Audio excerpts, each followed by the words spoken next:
2024 সালের পদ্ম সম্মানের তালিকায় জয় জয়কার বাঙালির। এবছর মোট 11 জন বাঙালি পেলেন ভারতবর্ষের এই বিশেষ নাগরিক সম্মান।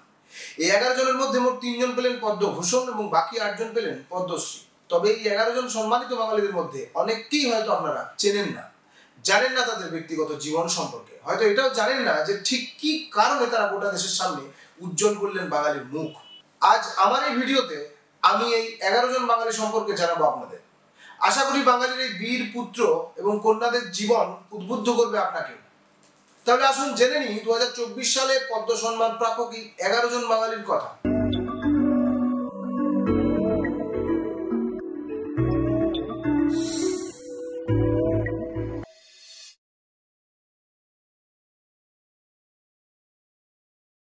প্রথমে আসি আমার আপনার অতি পরিচিত বাঙালির মহাগুরু মিঠুন চক্রবর্তীর কথা। গোটা বাংলা তথা ভারতবর্ষে এমন কোনো বাঙালি নেই যে মিঠুন চক্রবর্তীকে চেনেন না। 80 ও 90 দশকে বলিউডের অন্যতম শ্রেষ্ঠ এই সুপারস্টার জন্মগ্রহণ করেছিলেন আমাদের আদরের শহর কলকাতাতে। এরপর জীবনের নানা ঝড় ঝাপটা সামলে তিনি পাড়ি জমিয়েছিলেন স্বপ্ননগরী মুম্বাই। আর এরপরে জীবনের প্রথম সিনেমাতেই জাতীয় চলচ্চিত্র পুরস্কার জিতে সকলের নজরে এসেছিলেন তিনি। তবে সাফল্য আসছিল না কিছুতেই। এরপর আরো বেশ কয়েক বছর স্ট্রাগল করার পর অবশেষে হিরো হিসেবে মুম্বাইতে নিজের জায়গা পাকা করেন মিঠুন চক্রবর্তী। ভারত বিখ্যাত এই বাঙালি অভিনেতা নিজের গোটা কর্মজীবনে 3টি জাতীয় চলচ্চিত্র পুরস্কার সহ দেশ ও বিদেশের একাধিক পুরস্কারে ভূষিত হয়েছে। আর তার এই কর্মজীবনের স্বীকৃতি স্বরূপ 2024 সালে ভারত সরকার তাকে পদ্মভূষণ সম্মানে ভূষিত করেছে। আমাদের তালিকায় দ্বিতীয় নাম হলো উষা অত্রু। কর্ণাটকের একটি তামিল পরিবারের মেয়ে উষা 1947 সালে জন্মগ্রহণ করেছিলেন মুম্বাই শহরে। তবে তার কর্মজীবন শুরু হয়েছিল শহর কলকাতায়। এখানে পার্ক স্ট্রিট লাগোয়া একটি রেস্তোরাঁতে প্রথম কণ্ঠশিল্পী হিসেবে নিজের ক্যারিয়ার শুরু করেছিলেন উষা। এরপর জীবনের নানা ঝড় ঝাপটা সামলে তিনি পাড়ি জমান বলিউডে।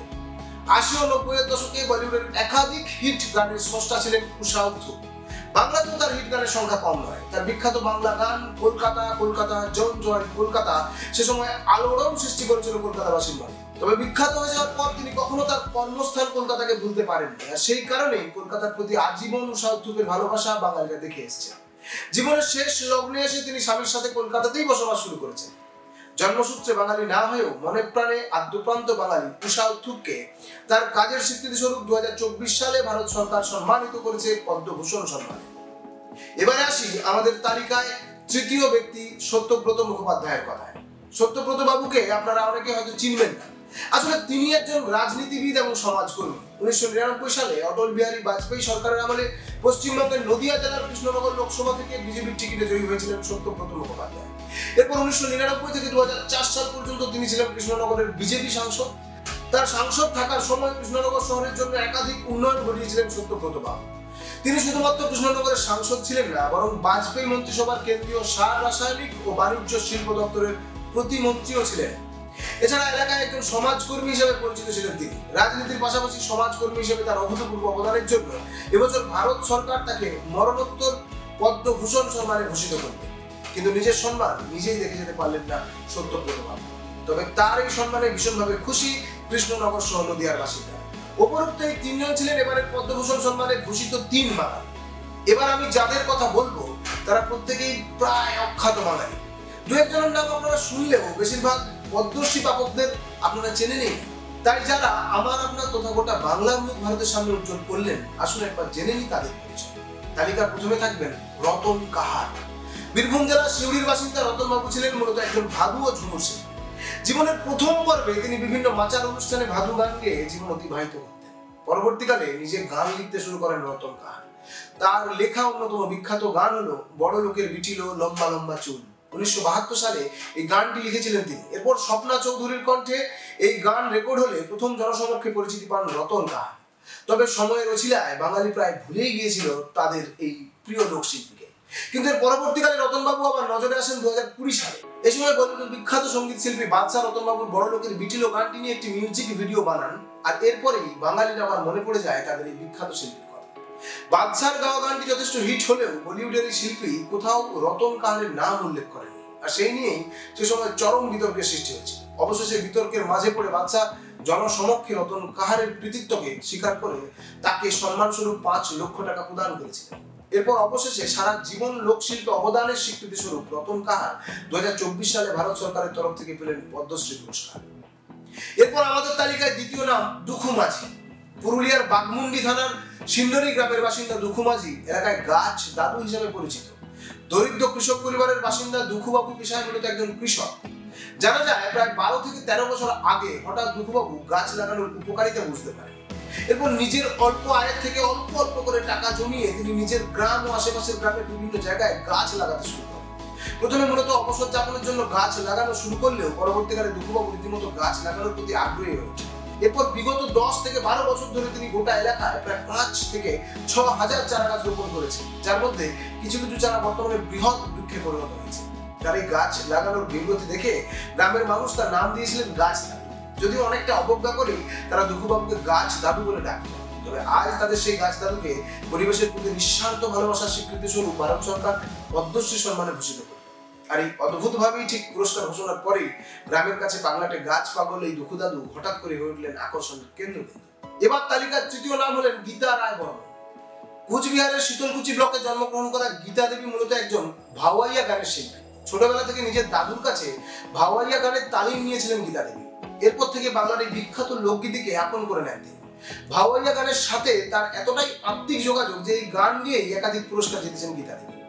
বর্তমানে বিবাহ সূত্রে তিনি বাস করেন কুচবিহার জেলার মাথাভাঙা অঞ্চলে। বিয়ের পরেও নিজের শিল্প সত্তাকে বিসর্জন দেননি তিনি, বরং আরো বেশি করে আঁকড়ে ধরেছেন তাকে। আর সেই কারণে সম্পূর্ণ নিজের খরচায় মাথাভাঙা অঞ্চলে একটি ভাওয়াইয়া গানের স্কুল চালান গীতা দেবী। বাংলার লোকশিল্পের প্রতি তার এই অবদানের কথা মাথায় রেখেই 2024 সালে তাকে পদ্মশ্রী সম্মানে ভূষিত করল ভারত সরকার। তবে পুরস্কার পাওয়ার পর আক্ষেপ ঝরে পড়ে গীতা দেবীর গলায়। বর্তমানে বাংলার এক সময়ের বহুল জনপ্রিয় এই ভাওয়াইয়া গান অন্যান্য গানের ভিড়ে অনেকটাই কোণঠাসা হয়ে পড়েছে, যা রীতিমতো ভয়ার্থ করে তোলে গীতা দেবী। তবে তার হাত ধরে আবার নতুন করে ভাওয়াইয়া গান তার পুরনো জনপ্রিয়তা ফিরে পাক এই আশা রইল। তালিকায় এবার চতুর্থ ব্যক্তি তাকদিরা বেগম। পূর্ব বর্ধমানের জয় কৃষ্ণপুর গ্রামে জন্মগ্রহণ করা তাকদিরা দেবী মূলত একজন সেলাই শিল্পী। ছোটবেলায় পড়াশোনা থেকে সেলাই করতে বেশি ভালোবাসতেন। মায়ের কাছ থেকে সেলাইয়ের কাজ শিখেছিলেন তাকদিরা দেবী। এরপর নিজের মতো করে সেলাইয়ের নকশা বানাতে শুরু করেন। মূলত বাংলার অন্যতম বিখ্যাত কাঁথা স্টিচ বা কাঁথা সেলাইয়ের উপর জোর দিয়েছিলেন তাকদিরা বেগম। কাঁথার উপর বিভিন্ন পুরাণ ও লোকগাথার কাহিনী থেকে শুরু করে নানা রকম নকশা ফুটিয়ে তুলতে নবলে দেয়। তবে কখনো ভাবেননি তার এই শিল্প একদিন সমাদর পাবে দেশ বিদেশে। বর্তমানে বিবাহ সূত্রে বীরভূমের বোলপুর শহরের বাসিন্দা তাকদিরা বেগম। আজ তার শিল্পকর্ম জেলা থেকে রাজ্য হয়ে ছড়িয়ে পড়েছে দেশ ও বিদেশের বিভিন্ন প্রান্তরে। দুবাই, কাতার, আমেরিকা থেকে কাঁথা শিল্পের অর্ডার আসে তাকদিরা দেবীর কাছে। ফলে অর্থনৈতিকভাবে অনেকটাই সচ্ছল হয়েছেন তিনি। কিন্তু অর্থ আসলেও সেই অর্থে সম্মান আসছিল না তার কাছে। রাজ্য স্তরে একাধিক সম্মান পেলেও জাতীয় স্তরে সেই অর্থে কোনো সম্মান ছিল না তার ঝুলিতে। অবশেষে 2024 সালে ভারত সরকার তাকে দিল তার প্রাপ্য সম্মান। ভারতের চতুর্থ সর্বোচ্চ নাগরিক সম্মান পদ্মশ্রী সম্মানে ভূষিত করা হলো বাংলার এই বিখ্যাত কাঁথা স্টিচ শিল্পীকে। তালিকায় এবার পঞ্চম ব্যক্তির নাম নারায়ণ চক্রবর্তী। নারায়ণবাবু মৌলানা আজাদ কলেজের রসায়ন বিভাগের প্রধান হিসেবে অবসর গ্রহণ করার পরে ওই কলেজের প্রাণীবিদ্যা বিভাগের স্নাতকোত্তর বিভাগের ভিজিটিং অধ্যাপক ছিলেন। এছাড়াও তিনি ছিলেন পশ্চিমবঙ্গ জৈব প্রযুক্তি উন্নয়নের নিগমের প্রাক্তন পরামর্শদাতা ও অন্যতম ডিরেক্টর। আর্সেনিক দূষণ সহ বিভিন্ন বিষয়ের উপর লিখেছেন একাধিক প্রামাণ্য বই। এগুলির মধ্যে করোনা অতিমারী যুক্তিকথা, ধর্মশিক্ষা, রাজনীতি বই দুটি যথেষ্ট নাম করেছে। ভারতবর্ষের অতি প্রাচীন আয়ুর্বেদিক চিকিৎসা পদ্ধতির উপর নারায়ণবাবুর বহু বছর ধরে গবেষণা রয়েছে। এই বিষয়ে একাধিক বই লিখেছেন তিনি। তার আক্ষেপ বর্তমানে বিভিন্ন এলোপ্যাথি চিকিৎসার কাছে অনেকটাই পিছিয়ে পড়ছে ভারতের এই প্রাচীন চিকিৎসা পদ্ধতি। তবে আয়ুর্বেদিক চিকিৎসার গুণাগুণ যে সুদূর প্রসারী তা তিনি বিভিন্নভাবে বহুবার ব্যাখ্যা করার চেষ্টা করেছেন। বিজ্ঞান ও প্রযুক্তিতে একাধিক অবদানের স্বীকৃতি স্বরূপ 2024 সালে ভারত সরকার নারায়ণ চক্রবর্তীকে ভূষিত করল পদ্মশ্রী সম্মান। তবে তার কথায় এই সম্মান পেয়ে তিনি যতটা খুশি তার থেকেও বেশি খুশি হতেন যদি আয়ুর্বেদিক চিকিৎসা প্রচারে ভারত সরকার আরো বেশি উল্লেখযোগ্য পদক্ষেপ গ্রহণ করত। তালিকায় এবার ষষ্ঠ নাম সনাতন রুদ্র পাল। কলকাতার কুমোরটুলির বাসিন্দা এবং ভারত বিখ্যাত মৃৎশিল্পী সনাতন রুদ্র পালকে হয় অনেকে চেনেন। কলকাতার দুর্গাপুজোর অনেক মণ্ডপে প্রতিমা শিল্পে নাম থাকে সনাতন রুদ্র পালের। ছোটবেলা থেকে বাবার কাছে কাজ শেখা তার। তার বাবা প্রখ্যাত শিল্পী মোহনবাসী রুদ্রপালের কাছে মূর্তি গড়ার হাতে খড়ি হওয়ার পরে ধীরে ধীরে নিজেকে পটু করে তুলেছিলেন এই শিল্পী। বর্তমানে সারা বছর ধরেই তার কাছে থাকে ভুরি ভুরি কাজের অর্ডার। বছরে মাত্র একবার দুর্গাপুজো হলেও সারা বছর ধরে দুর্গা প্রতিমা তৈরিতে ব্যস্ত থাকেন কুমোরটুলির এই ব্যস্ততম শিল্পী। শুধু কলকাতায় নয় বরং দেশ বিদেশে বিভিন্ন জায়গা থেকে অর্ডার আসে তার কাছে। ফলে সারা বছর ধরেই চরম ব্যস্ততায় দিন কাটে কুমোরটুলির মৃৎশিল্পী। জীবনে প্রতিমা তৈরি করে একাধিক সম্মান পেয়েছেন তিনি। রাজ্য ও জাতীয় স্তরে বহু সম্মান রয়েছে।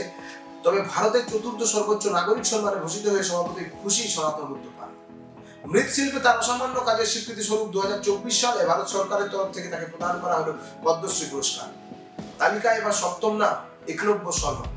পরিবেশ বিজ্ঞানী একলব্য শর্মার জন্ম কার্শিয়ানের সেন্ট আলফন্সা স্কুল থেকে উচ্চ মাধ্যমিক পাশ করেন তিনি। তারপর উচ্চশিক্ষার জন্য চলে যান বেনারস হিন্দু ইউনিভার্সিটিতে, সেখান থেকে পিএইচডি করেন। তারপর নেপালের Kathmandu international centre for integrated mountain development deputy director general পদে ছিলেন। তারপর সিকিমের GB Pant institute of Himalayan এনভায়রনমেন্টের মুখ্য গবেষক পদ সামলান দীর্ঘ 40 বছর ধরে হিমালয়ের বাস্তুতন্ত্র নিয়ে গবেষণা করে চলেছেন একলব্য বাবু। মূলত হিমালয় এবং হিমালয়ের পাদদেশের পরিবেশ, বাস্তুতন্ত্র, জীব বৈচিত্র্য, সংস্কৃতি ও কৃষ্টি নিয়ে তার গবেষণা। আগামীতে এই অঞ্চলের আর্থ-সামাজিক উন্নয়ন, পরিবেশ রক্ষায় তার অবদান অনস্বীকার্য ভূমিকা পালন করবে বলে মনে করেন ভারত সরকার। আর ঠিক সেই কারণে 2024 সালে ভারতবর্ষের অন্যতম প্রধান নাগরিক সম্মান পদ্মশ্রী সম্মানে ভূষিত করল একলব্য সম্মান ভারত সরকার। এরপর আমাদের তালিকার অষ্টম এবং শেষ নাম নেপাল চন্দ্রসূত্র। ছৌ নাচ মানে প্রথমে যে জায়গার কথা প্রত্যেকেরই মাথায় আসে সেটা হলো পুরুলিয়া। আর এই পুরুলিয়া জেলার চরিদা গ্রাম হলো ছৌ নাচের মুখশিল্পের আতুর। এই চরিদা গ্রামে জন্মগ্রহণ করেছিলেন নেপাল বাবু। জানা যায় তারা প্রায় 3 পুরুষ ধরে এই মুখশিল্পের সঙ্গে জড়িত আছে। মাত্র 8 বছর বয়সে মুখোশ তৈরির কাজে হাতে খড়ি হয়েছিল নেপাল চন্দ্রসূত্র। এরপর থেকে সারা জীবন ধরেই তৈরি করে গিয়েছেন একের পর এক চোখ ধাঁধানো মুখোশ। তার কাজের স্বীকৃতি স্বরূপ পেয়েছেন একাধিক পুরস্কার। আর এবার বাংলার এই বিখ্যাত মুখোশ শিল্পী পেলেন ভারতের চতুর্থ সর্বোচ্চ নাগরিক সম্মান পদ্মশ্রী পুরস্কার। তবে নিজের পুরস্কার দেখে যেতে পারলেন না নেপাল চন্দ্র বাবু। উল্লেখ্য 2023 সালের নভেম্বর মাসে জীবনের শেষ নিঃশ্বাস ত্যাগ করেছেন নেপাল বাবু। তবে সারা জীবন ধরে মুখোশ শিল্পে তার অসামান্য দক্ষতার স্বীকৃতি স্বরূপ 2024 সালে তাকে মরণোত্তর পদ্মশ্রী সম্মানে ভূষিত করল ভারত সরকার। 2024 সালে পদ্ম সম্মানে ভূষিত এই 11 জন বাঙালিকে আমার চ্যানেলের তরফ থেকে জানাই অনেক অনেক শুভেচ্ছা। এবং আগামী দিনে বাংলার আরো অনেক শিল্পী, বিজ্ঞানী, সমাজবিদ, রাজনীতিবিদ পদ্ম সম্মানে ভূষিত হবেন সেই আশা রাখি। আজকের ভিডিওটি এখানে শেষ হলো। আশা করি অন্যান্য দিনের মতো ইনফরমেটিভ লেগেছে। কেমন লেগেছে তা অবশ্যই নিচের কমেন্ট বক্সে জানাবেন। আর পরবর্তী ভিডিও আসার আগে পর্যন্ত সবাই সুস্থ থাকবেন, ভালো থাকবেন। নমস্কার।